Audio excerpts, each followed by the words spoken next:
Grace's next career steps with interest. Scott and his father run a successful karate school, and Scott has been interning in local government under the direction of the managers of Middletown and Northampton townships, doing the kind of work that Samuel Fels envisaged for Fels graduates. Grace will speak first.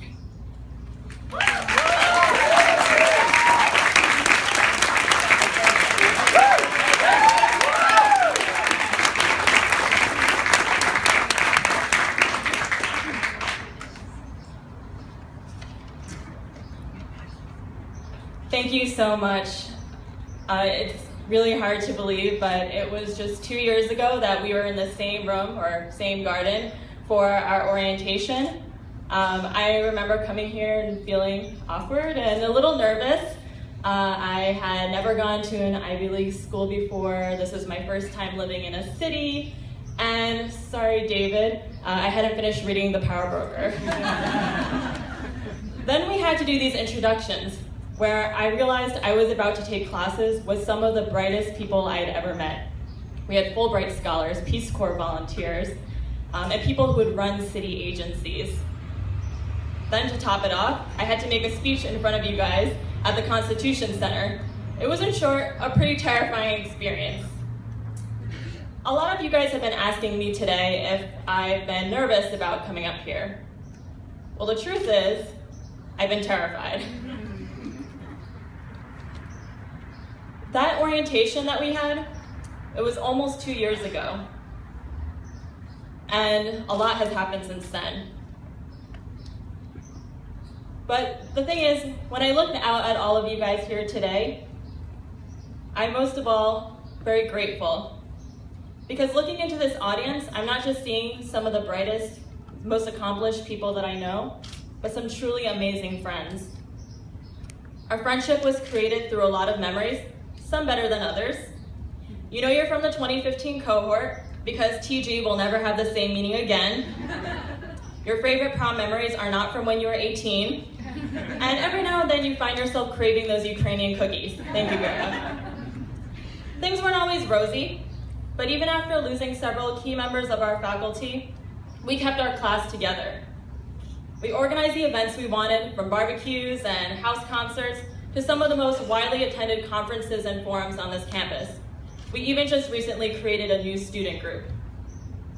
And while some of you are still baffled by the Affordable Care Act and forward swaps, whatever those are, we somehow made it through our classes as well. Yes, even statistics. When I reflect on these memories, one in particular stands out, the before and after Fels speeches. For the sake of the baffled guests in this room, this is a sort of Fels rite of passage. It's where all of us have about 10 minutes to share a little bit about ourselves. Like, oh, you know that time when Lucas started his Brazilian nightclub.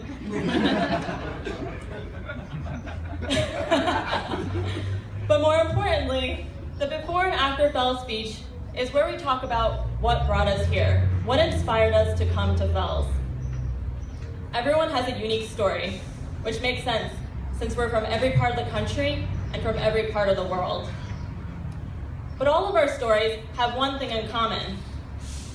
Whether it was during our childhood or a few years ago, we all had this realization that there is something fundamentally wrong about the world that we live in, and that we had to do something about it.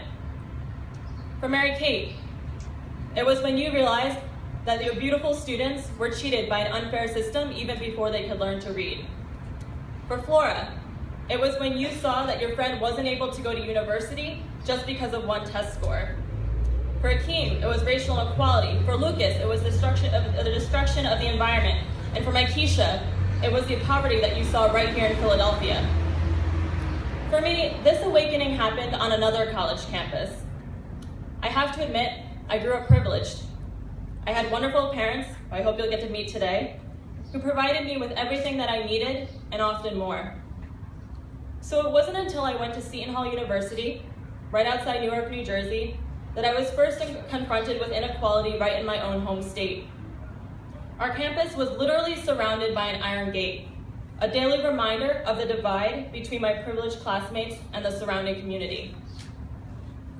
These are some of the realizations which brought us to Fels. Well, ladies and gentlemen, it's been 2 years, and in truth, things haven't gotten much better. And some might say things have gotten worse. Just ask Vera about what's happening in the Ukraine. Remember Ferguson and Baltimore. And consider that income inequality is higher than it's ever before, not just in the US, but around the world.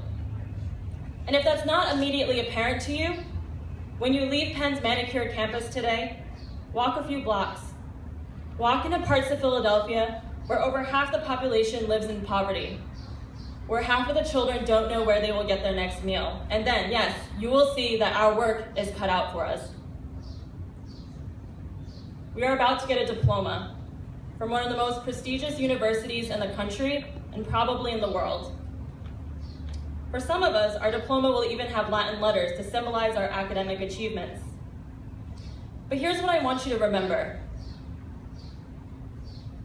That expensive piece of paper that we've worked so hard for, that some of our parents will frame and maybe even cry over, it's not enough. Your diploma is not enough. It may sit on your office until you forget that it's there. Then one day it might move to an attic, and eventually it will fade and decompose like the flower petals which we swept away for today's ceremony.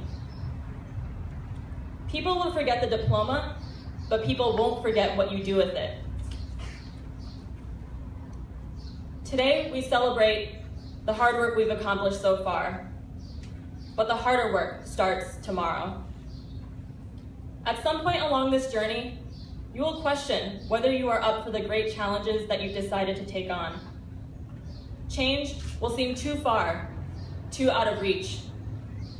Maybe some of you even have those doubts today. But whether it's today or 10 years from now, we will not give in to doubt. When we feel crushed by the weight of cynicism, we will keep ourselves afloat by remembering the mission that brought us here today. We will keep moving forward because we know that the fight to make the world a better place is a lifelong pursuit which we all share in. And we will remember that this is worthwhile because in the end, you can make a living by what you get, but you make a life by what you give. And finally, when it feels like you're the only one doing good out there, when it feels like you're fighting this battle alone, remember the words that a wise woman named Eileen has on her office outside her door at Fels. The world is full of good people, but if you can't find them, just be one. Congratulations, class of 2015.